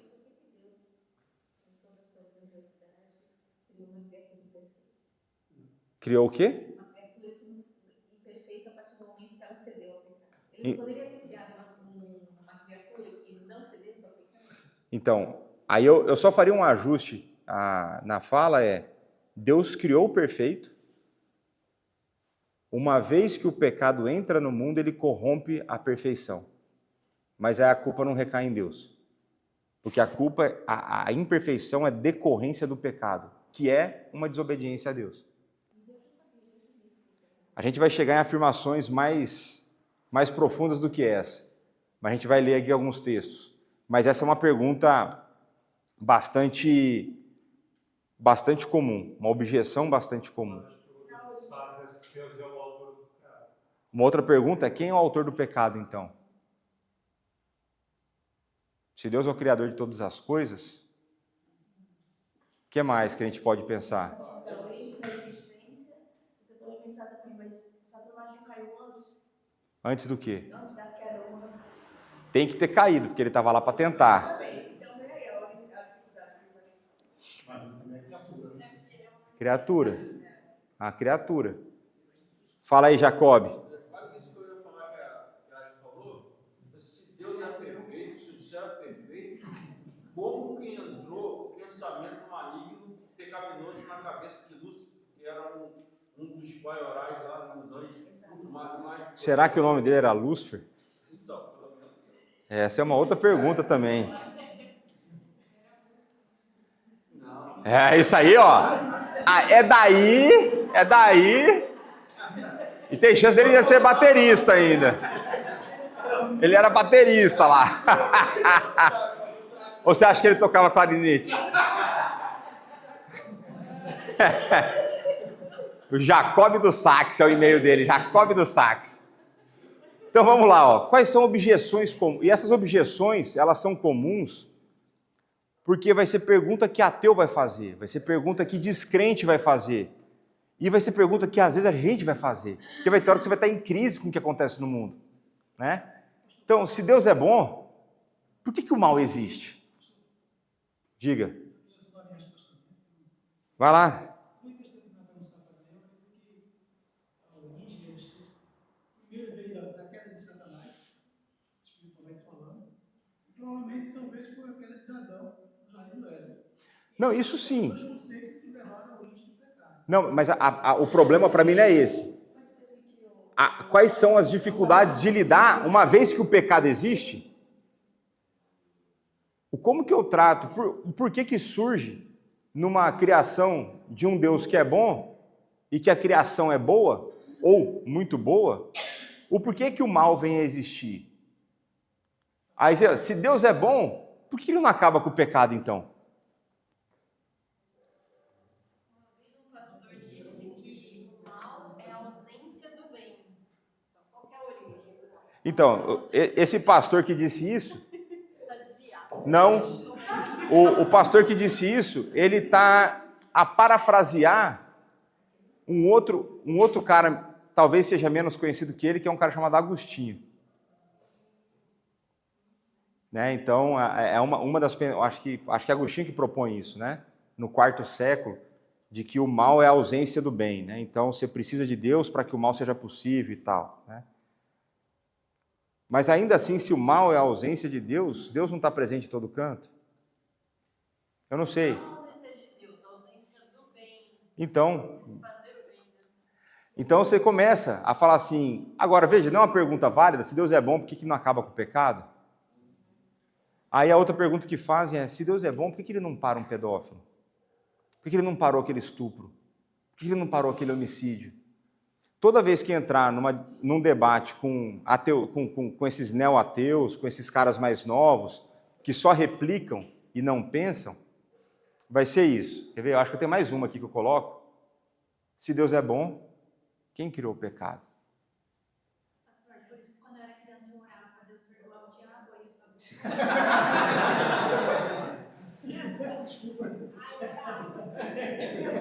Eu acho que essa oração não foi atendida. Mas ó, e essa aqui eu nem vou repetir no microfone. Te livrei dessa. Ficar registrado para a posteridade. E se Deus é o Criador, e se Deus é soberano, por que ele ordenou o pecado? Para sua glória é a resposta bonita.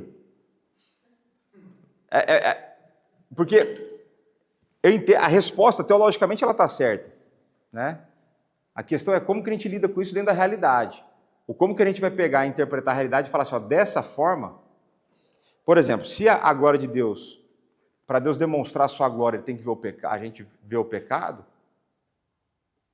pensa nisso nos pecados graves que eu descrevi aqui agora. Eu acho que assim, não responde, mas está mais ou menos o que o Rui falou, que é dessa forma, com o pecado, Deus consegue manifestar e comunicar alguns atributos que ele tem. Por exemplo, o perdão, a misericórdia, a graça. Sim. Mas... Pois, mas se não houvesse pecado, como é que a gente ia saber que Deus agora, nos perdoa? Agora pensa.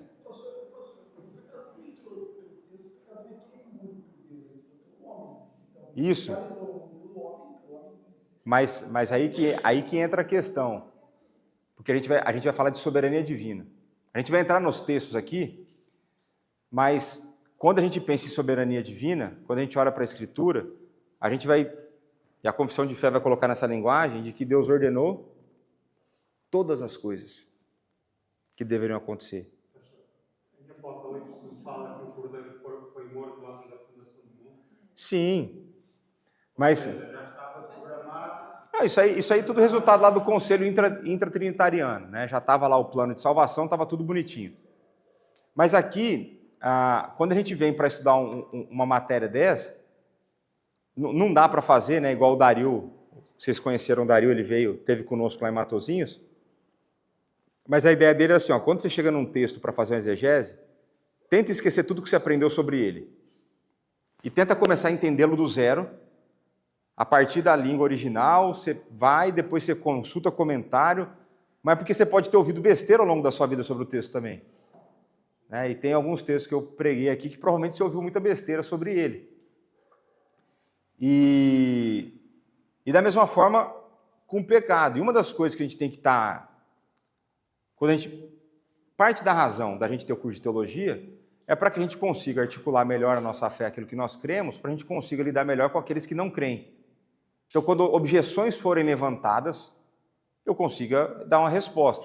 E esse tipo de objeção aqui é super comum. Eu tenho 2 livros lá que eu ainda não consegui ler. Era de uma matéria... Por que eu não li? Porque na época comecei a vir para Pedras Vivas. Foi o último semestre do mestrado. Tem uma lá que é assim, é Deus um monstro moral? Tem um cara chamado Copan. Para quem tem acesso ao inglês, tem acesso ao negócio digital, ele vai pegar e olhar todas aquelas guerras que Deus fala assim, meu amigo, mata todo mundo, inclusive as mulheres, as crianças e os animais. É essa. Então, por isso que eu tenho esse livro. Eu tenho 2 livros desse cara, porque ele vai pegar todos esses a princípio, dilemas morais que você olha no Antigo, fala assim, peraí, como que um Deus bom fez isso? E a gente começa a ter que chegar para perguntas assim, para a gente começar a construir esse conhecimento para ver como a gente vai articular uma resposta. E vai ter hora que a gente vai chegar à conclusão que a gente não tem uma resposta satisfatória. Essa do mal moral, do Deus tem. Tá? O do livro tem a resposta tranquila. O que a gente vai chegar aqui, a gente vai chegar numa parte que eu não tenho uma resposta satisfatória para vocês e eu estou tranquilo, porque o Bavin que não tem.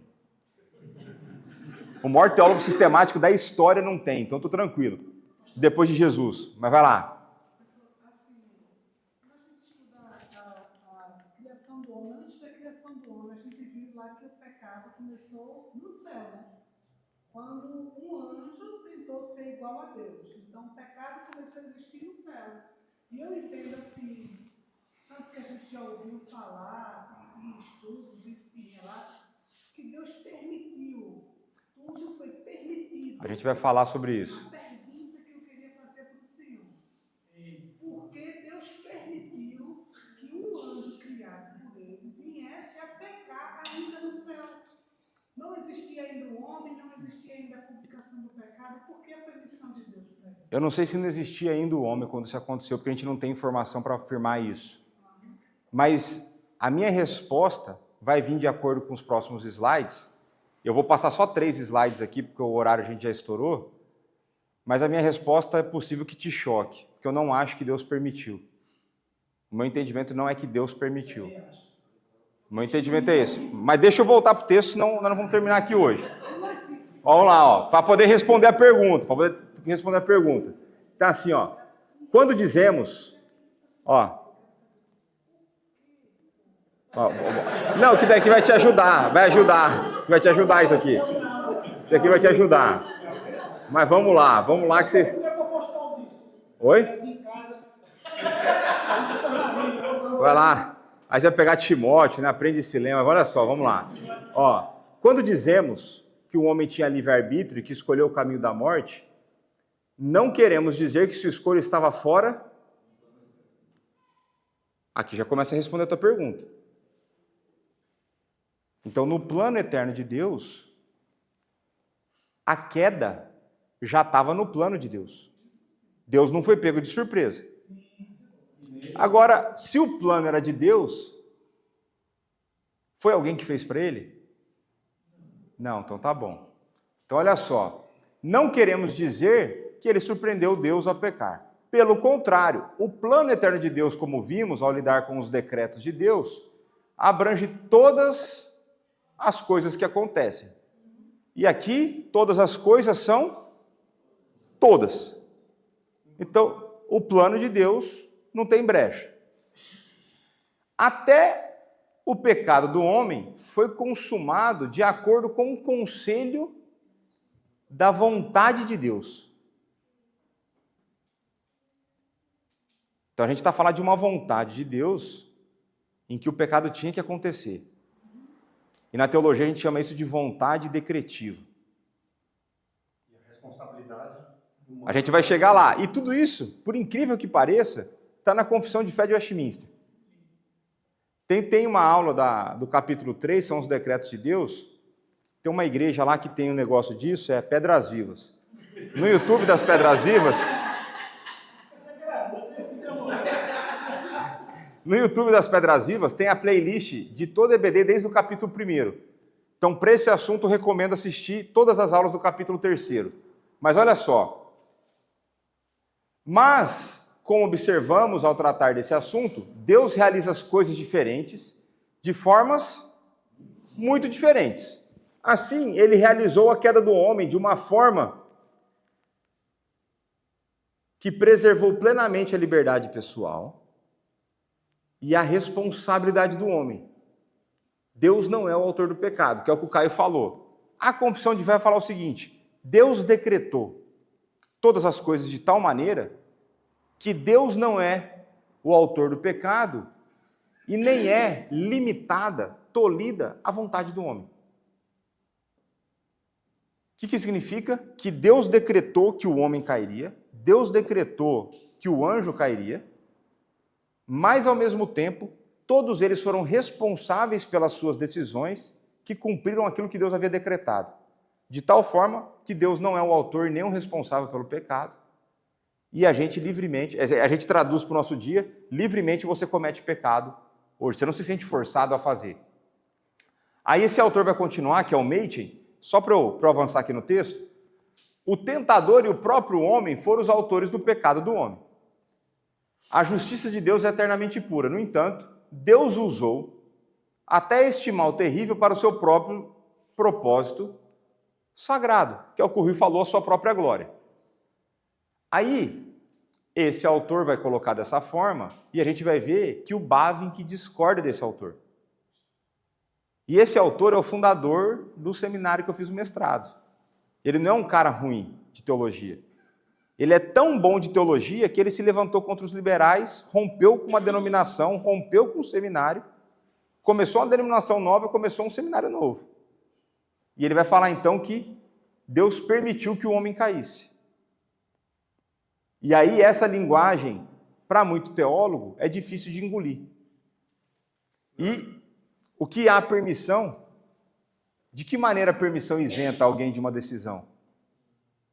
É uma coisa para pensar, mas... Eu gosto de... Eu já pensei muito sobre isso. Tem muitos colegas que fazem essas perguntas. Mas eu concordo com o que estava ali escrito. Tá? Não que eu seja um bom pergunta, ou seja algum pergunta. Mas, na minha opinião, Deus permitiu a liberdade do homem que acontecesse, mas ele, sabendo o que ia acontecer, ele colocou já a dor. Ele já colocou a solução do problema para quando ele acontecesse. Então. É aquela mesma coisa que eu coloco a minha rede na janela da minha casa. Porque eu sei que em algum momento meu filho vai poder ir lá e se ele fizer aquilo, está lá para Então, aí nesse... É a forma que eu entendo. Mas nessa solução sua você gera um problema teológico profundo, que é a ação de Deus depende, a resposta de Deus depende da ação humana. Então Deus ele só vai tomar uma decisão porque ele sabia que o homem faria, não. Isso aí é o conceito de presciência, é o conceito de presciência que vai vindo dos molinistas. Então, é porque Deus decreta, não é porque ele só sabe o que vai acontecer porque ele decretou que aconteceria.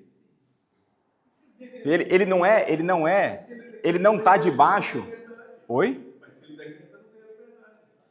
Da maneira que você entende, porque você é limitado e não consegue entender o que Deus entende. É essa que é a dificuldade. A gente vai chegar nessa frase aqui. Não.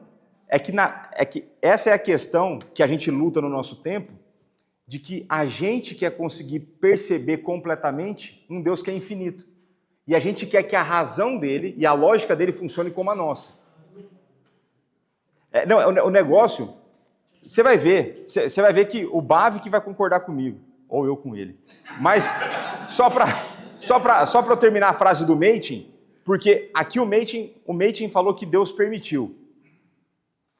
Na semana que vem, o Bavi vai falar assim, teólogos reformados não concordam com essa solução de usar a palavra permitiu. Então, é um negócio, e isso é interessante. Por que isso é interessante? Para a gente ver que a gente não está diante de um problema fácil. Que tem séculos que caras muito mais inteligentes que nós, muito mais crentes que nós, se debruçaram nisso e não resolveram. E aí vai chegar... Mas esse tipo de conversa, ela é muito mais lógica do que análises mais simples. E agora, para mim, permitiu ou decretou é muito mais simples. Então, não, esse que é o ponto. Porque daí o que acontece? Você está tentando usar um eufemismo para tentar aliviar a barra de Deus. Lembra do dicionário pequeno do hebraico? É a mesma coisa. Meu dicionário é pequeno. Para mim, as duas coisas são iguais. Então, não, mas aí no caso já é uma solução, já é uma análise mais profunda, que o cara que está tentando falar que permitiu, é como se ele tentasse aliviar a culpa de Deus. Porque se Deus decretou, parece que Deus fez algo errado. Então, quando você fala permitiu, eu sei. E eu concordo, mas olha só o que o Meitin vai concluir com a gente. Não me perguntem por que é que ele fez isso. Não me pergunte por que Deus decretou a queda. Não lhe posso dizer. Esse é o quê? É o eterno mistério do mal. É para nós um enigma insolúvel. E quem está a falar isso aqui é o Meitin, meu. Não é o seu pastor, é o Meitin. Meitin, um dos maiores teólogos da história. Meitin, escreve aqui, ó, Machen. É um dos maiores teólogos da história. Esse cara fundou o Westminster. Esse cara morreu sozinho, ele deixou a herança dele para o Westminster e ficou 3 décadas formando pastor de bolsa de estudo com a fortuna dele. A mansão que ele comprou está lá em pé até hoje. Que é a mansão que a gente andava lá, que tinha a parte administrativa do seminário hoje. Então, é um enigma insolúvel. Aí, o que o crente faz, então? Devemos confiar apenas em Deus para a solução. Aí ele vai continuar aqui. Uma coisa, porém, é clara: o homem não tinha desculpa quando caiu.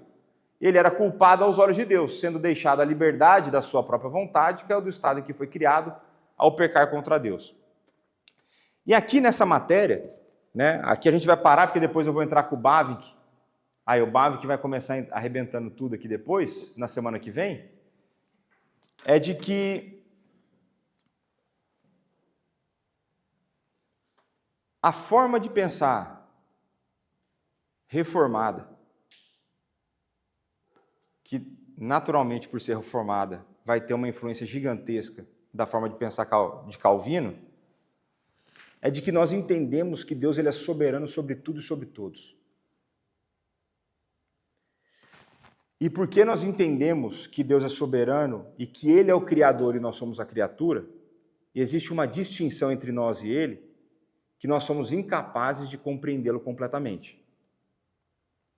Então, se você pensa, aqui vai ser fácil, um exemplo simples que nem chega perto da comparação. Se você chegar para conversar coisas do seu trabalho com o Lucas, e você falar na linguagem que você fala com o presidente que você presta conta, qual que é a chance dele entender alguma coisa? Tende a 0. Limite tendendo a 0, certo? A distância nossa para Deus é muito maior. O problema é que nós fomos levados a pensar. Eu não sei se eu passo para vocês a impressão de que eu não sou racional ou não sou lógico. Eu gosto de pensar que eu gosto de lógica. Eu gosto de pensar que eu argumento logicamente. Não sei se parece isso, mas eu gosto de pensar assim. Mas a gente foi levado a acreditar que a nossa lógica é excelente. E por que a gente foi levado a pensar nisso? Porque a gente foi influenciado por várias linhas filosóficas e tudo mais, e porque todas essas linhas filosóficas desconsideraram o efeito da queda na nossa razão e desconsideram a finitude do nosso ser. E porque a gente é finito, tem hora que a gente quer que a nossa lógica, que a lógica divina enquadre na nossa. E ele mexe com outras dimensões que a gente não mexe. Ele mexe com as dimensões que a gente não mexe. Então, por exemplo, como assim ele decretou, então a liberdade foi cerceada? Não, porque na Bíblia fala que as duas coisas acontecem ao mesmo tempo. Na Bíblia fala que Deus é soberano e que eu sou responsável. E aí é aquela hora que eu sempre brinco. Tem hora que a lógica da Bíblia é contrária da nossa, ela é contra-intuitiva. Eu gosto de dar o exemplo, qual que é o texto que eu sempre dou exemplo de lógica contra-intuitiva na Bíblia? Sermão do Monte. O Sermão do Monte é tudo dos avessos, pô. Você pega Jesus Cristo, qual que é o grande exemplo de liderança que Jesus Cristo dá? Serviço. E ele fala isso lá no Lava-Pés. No mundo, o exemplo de liderança é aquele que está acima dos outros. E aquele que vai ser servido. Não é assim que funciona. Então, na lógica divina, o ser líder é servir. Então, a gente vai ter que lutar com essas coisas para entender o pecado, para perceber o pecado, porque ela é uma doutrina complexa. E ainda mais se a gente for exercitar aqui a questão da origem. Último exemplo para eu encerrar. Eu trabalhei como seminarista numa igreja, e o pastor tinha uma estratégia lá para atrair gente, que durante a semana tinha um curso tipo desse, mas ele queria assuntos polêmicos, porque assuntos polêmicos traz o povo. Então ele tinha lá, é como se a gente fosse fazer isso agora aqui, ele mandava fazer uma faixa com o tema dos estudos de quinta-feira. E essa faixa ficava pendurada do lado de fora, para cima da montra lá. Então, um dia ele chegou assim e falou, Léo, estamos terminando o estudo aí, vamos estudar a origem do mal. Aí eu olhei para ele assim, eu vou te fazer uma pergunta? Ou pode?